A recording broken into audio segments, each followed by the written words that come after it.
बरेली में एक मौलाना ने फतवा जारी कर एक व्यक्ति का लाखों का नुकसान करा दिया है। फतवा जारी करने की वजह जानेंगे तो सेकुलरिज्म का दम घुटने लगेगा, क्योंकि मौलाना ने फतवा जारी कर मुस्लिमों को ताहिर के घर जाने से इसलिए रोका क्योंकि उसने हिंदुओं को न्योता दिया था, जिससे मौलाना इतना बौखला गया कि उसने बाकी मुस्लिमों को दावत में जाने से मना कर दिया। क्या है पूरा मामला और इस पर इलाके के हिंदू मुस्लिम क्या कह रहे हैं, देखिए रिपोर्ट।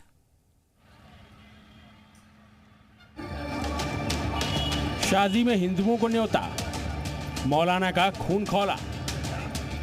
मौलाना ने फतवा जारी कर शादी में जाने से क्यों रोका?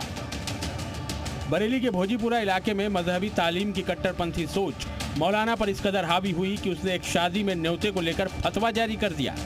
बरेली के इस शख्स को देखिए, इसका नाम ताहिर है और ताहिर की बेटी के निकाह में खाने पर 5 से 7 लाख रुपए इसलिए बर्बाद हो गए क्योंकि मौलाना ये बर्दाश्त नहीं कर पाया कि ताहिर ने बेटी के निकाह में हिंदुओं को दावत दी। मौलाना को एतराज था कि हिंदुओं को खाना क्यों खिलाया गया। इनके खिलाफ उसने फतवा जारी कर दिया, बाकायदा मस्जिद से ऐलान करवाया और लोगों को ताहिर की बेटी के निकाह में जाने से रोक दिया। ताहिर ने एक दिन मुस्लिमों की दावत रखी थी और एक दिन हिंदुओं की। हिंदुओं की दावत पहले रखी गई थी। इस बात से मौलाना इतना चिढ़ा कि दावत रखने वाले तौकीर को मुस्लिम विरोधी करार दिया और लोगों को ताहिर से संबंध तोड़ने के लिए दबाव बनाने लगा और अंत में लोगों को उसके घर जाने से रोकने के लिए फतवा जारी कर दिया।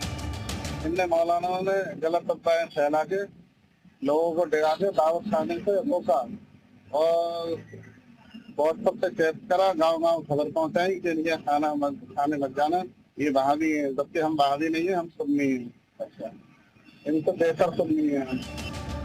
फतवा की वजह से मजहबी कट्टरपंथियों ने ताहिर का बाइकआउट कर दिया और शादी में नहीं पहुंचे, जिससे ताहिर को भारी नुकसान उठाना पड़ा। लेकिन अब जब ताहिर का लाखों का नुकसान हो गया, तब इलाके के कुछ मुस्लिम ताहिर के समर्थन में सामने आए। हिंदू भाइयों से तकलीफ है तो फिर पाकिस्तान क्यों नहीं चले जाते हैं, ये बताइए। और उनको जो बाइकाट करा, ये समाज के ठेकेदारों का नहीं है जो बाइकाट किसी को कर दे। ऐसे लोगों को पाकिस्तान भेज देना चाहिए। और ये वो लोग हैं कट्टरपंथी जो हिंदुस्तान को टुकड़े टुकड़े गैंग के शामिल करने के लिए इनकी गतिविधियां शामिल हैं। मैं बोलता हूँ वंदे मातरम, मुझे ईमान से कोई बाहर कर दे, मैं देखता हूँ। कुछ मुस्लिम ताहिर के समर्थन में आए, लेकिन वो लोग तब नहीं आए जब ताहिर का लाखों का सामान खराब हो रहा था। अगर ये लोग तब सामने आए होते तो शायद ताहिर को इतना नुकसान नहीं उठाना पड़ता। इस पर हिंदुओं ने मौलाना के फतवे को मदरसे वाली सोच बता दिया और ताहिर के साथ खड़े हो गए। उधर हिंदुओं ने मौलाना के फतवे को मदरसे वाली सोच करार दिया और ताहिर के साथ खड़े हो गए। हिंदू समाज सिख मुस्लिम सभी की शादियों में उसी उत्साह के साथ शामिल होते हैं जैसे हिंदू समाज के लोगों के यहाँ शामिल होते हैं। ये सोच कहाँ से जन्म ले रही है? ये कट्टर सोच कहाँ से जन्म ले रही है? ये मदरसों से ले रही है, क्योंकि मौलवी कहाँ से पढ़ के आते हैं? मदरसों से आते हैं। आखिर ये बताएं कि ऐसा कौन सा ताहिर ने अपराध कर दिया अगर उसने अपने हिंदू दोस्तों को, हिंदू भाइयों को अपनी दावत में बुला लिया।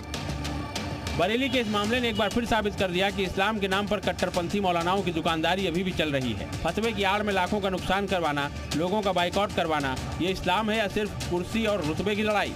जब ताहिर जैसे लोग जो दोनों समुदायों के बीच ब्रिज बनना चाहते हैं, उन्हें ही ये मौलाना दुश्मन बना देते हैं। आखिर कब तक इस्लाम के नाम पर ये कट्टर सोच समाज को बांटती रहेगी?